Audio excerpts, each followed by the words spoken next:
Hi, my name's Garry Jefford. I have lost my youngest son to addiction in December 2012. 22 months after that, my wife, who had struggled with mental illness a lot of her adult life, she took her own life as a result of our son's death. And then 7 years after that, my oldest son died of a fentanyl overdose.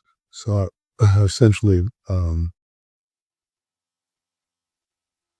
lost two people to addiction. My wife's death was a direct result of our son's addiction. So um, yeah, so that's where I'm. That's what happened basically. And I've dealt with. It's one of the most. It's an unbelievable when it happens. It's unbelievable. You can't believe that happened to your child. You can't believe it happened to you, to your family. And it's like the only way I can describe it, uh, it's like your brain is a hard drive and it's been loaded down with the most malicious malware that you can imagine and virus that you can imagine. Your whole world is off kilt. You can't think of anything. You can't focus. You can't make decisions. I mean, simple decisions like corn or flour tortillas. It's like you're just short circuited, and then, and of course, that was compounded with the loss of my wife, and then 7 years later, unbelievably, with the loss of my oldest son. I did for the longest time.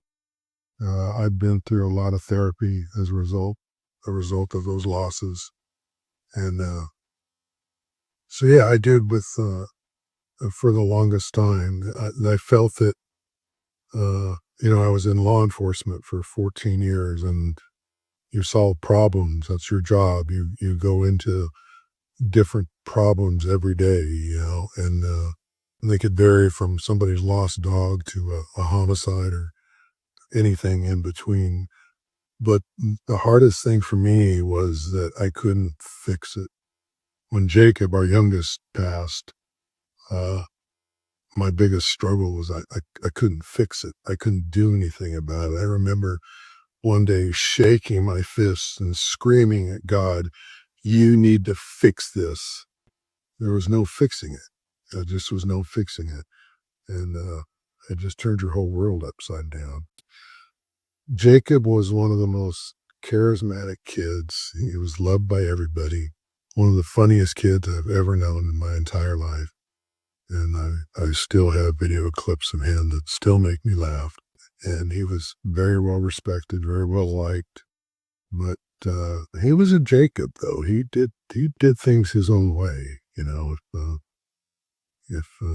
he would ask a question and or if he wanted to do something and the answer was no, well, Jake would immediately try and find a workaround, and so now he was a great kid. He was well loved. He was a rascal. He was raised in the church, and I have to share this because it's so important to me that after Jacob had passed, we got a call from a mother of one of his friends that we knew her also, and they had not made it to Jake's service, but there'd been a time when a good close friend of Jake's had been in a serious motor vehicle accident, and he was in the hospital in the coma for about a month. And the mother wanted to tell me that there was a time when they were all in a vigil at the hospital. And she goes, everybody in the room, there were a lot of people in the room, everybody in the room joined hands and prayed. And at 16 years old, she told me, she said, Jacob was the only one that prayed with authority. And it made me cry, but it also made me very happy. You know, they all had relationship with the Lord. I hesitate on using the word, the term I've lost them because I believe I'll see them again and I know where they are. The individual who's struggling with addiction, I wish they really knew how much it affected their families. Really, really knew. And, uh, and that how great the loss is. And that, uh, yeah, how great the loss is. Uh, it's, I can't compare it to anything. It's in it's the worst thing in the world. Losing a child is the worst thing in the world. She was a beautiful lady. She, uh, she grew up in a very dysfunctional family. And,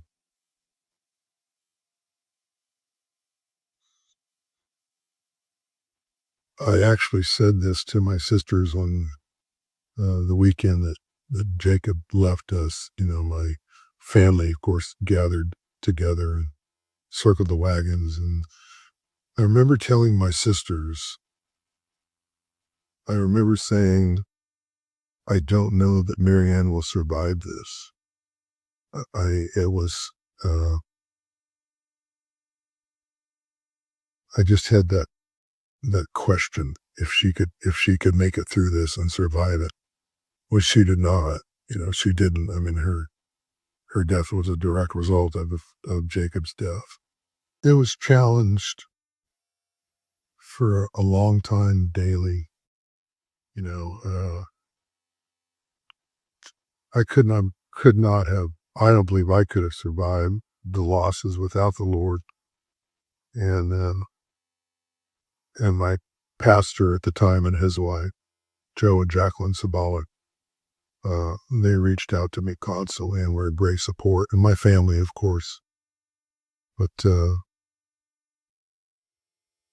it took me a long time, uh, and I'll be very frank here. There's areas in my life where I still don't have a trust of God. Um, and to clarify that, it's like I trust Him, but it's like I'm always waiting for the other foot to fall. You know, yeah. And my oldest son, D, he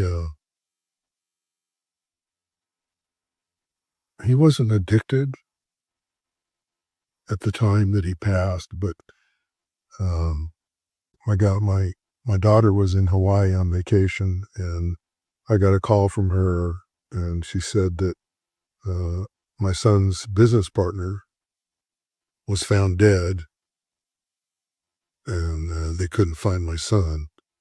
So it was July 27th, 2021, and I spent the next couple hours. I had a nephew come out who's involved in law enforcement, still is. I had him come out, and we uh, spent the next couple hours getting a hold of Ventura PD. And the problem was that my son's roommate was out of town, so we had to find her, get a hold of her, and get permission for the police to go into the house. And I'm fairly confident that well, there was a blue powder. My son was still sitting at his desk where he'd snorted. I'm sure he thought he was getting a street Xanax, which wasn't something that would have been unusual for him. He didn't like going to doctors, but it was cut with fentanyl. He had nothing else in the system. Well, I self-medicated for about 6 years very heavily, and,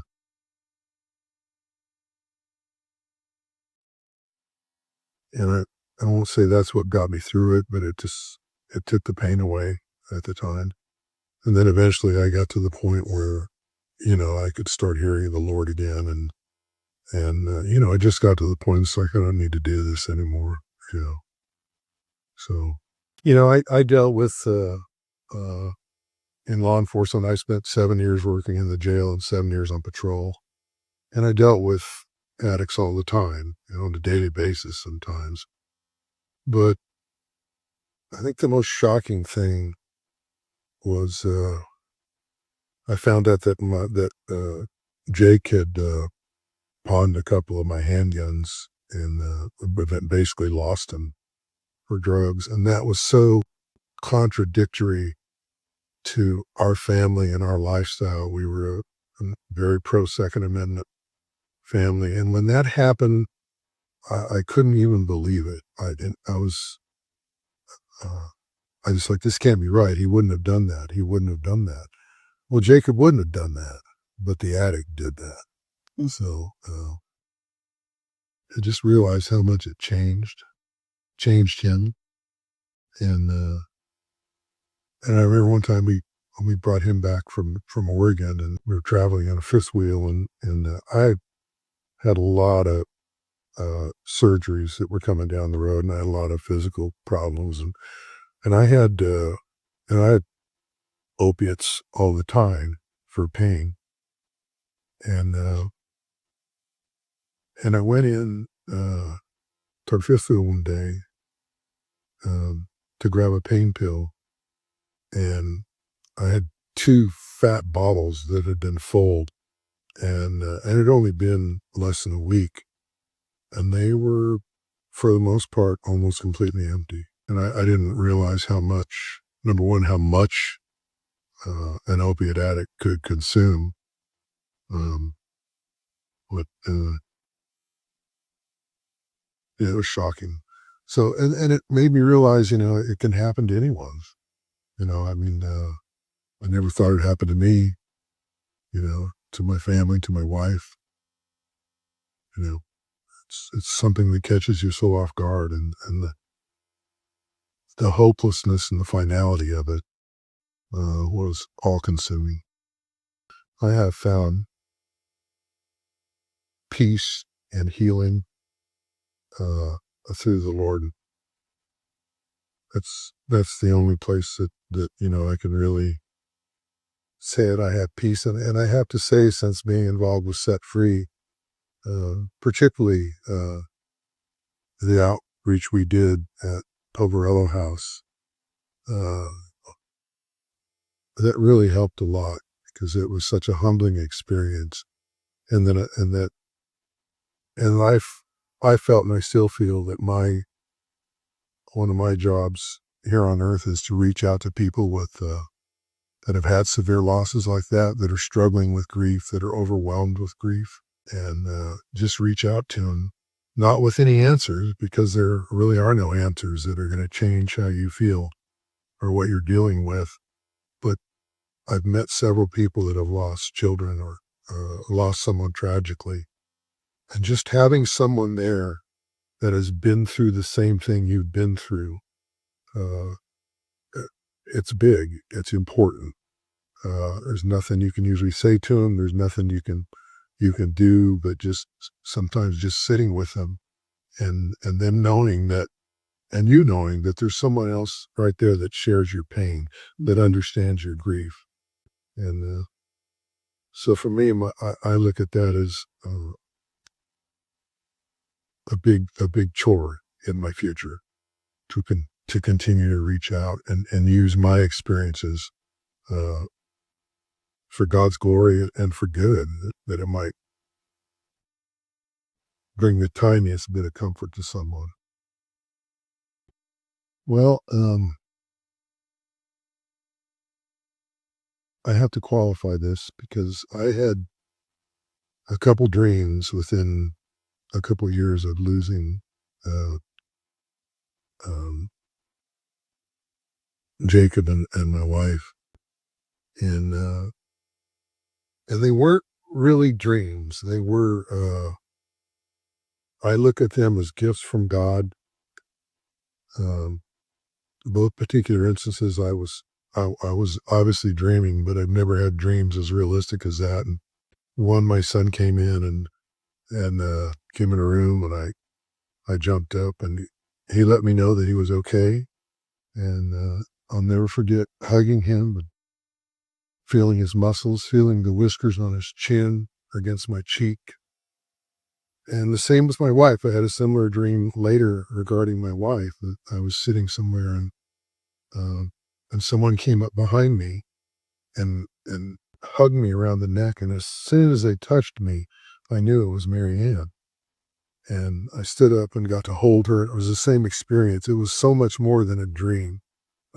It was a gift from the Lord that let me know they're okay. If you haven't drawn close to God prior to that time in your life, you need to do that. Uh, I wouldn't have made it without him. I just wouldn't have made it without him. And keep their memories alive. Keep their, particularly the happy memories. Keep them alive. Keep that joy. You can't just forget it, but keep that joy. Like I said, I still laugh at some videos that Jacob has done. You know, and yeah, draw near to God and keep their memories alive. I try not to think of the negative. You know, I try to just focus on the happy times we had and vacations and family times and you know, the fun times, the good times, you know. Yeah. I actually wrote a song that, I wrote the song long before um, Jacob and Marianne or Dee's death, but uh, the song's called "In Your Arms," and so yeah, after years after I wrote the song, I had never sang it for anyone, but then after the loss of my family members, it's like, yeah, that's what this song's about, and it needs to be shared. I'm just going to speak it. Phew. Um, I have flown the skies of heaven. I have sailed upon the sea. I have known the joys of the mountain tops. I've known the valleys of defeat. I have searched for truth and honor, strived for perfect peace. I now realize the only place I'm free is in your arms. In your arms there is redemption. In your arms there's perfect peace. In your arms I found the love of my God, who gave his all for me. I have found my sanctuary, found safe harbor from the storm. O Lord Jesus, hold me close, keep me safe in your arms.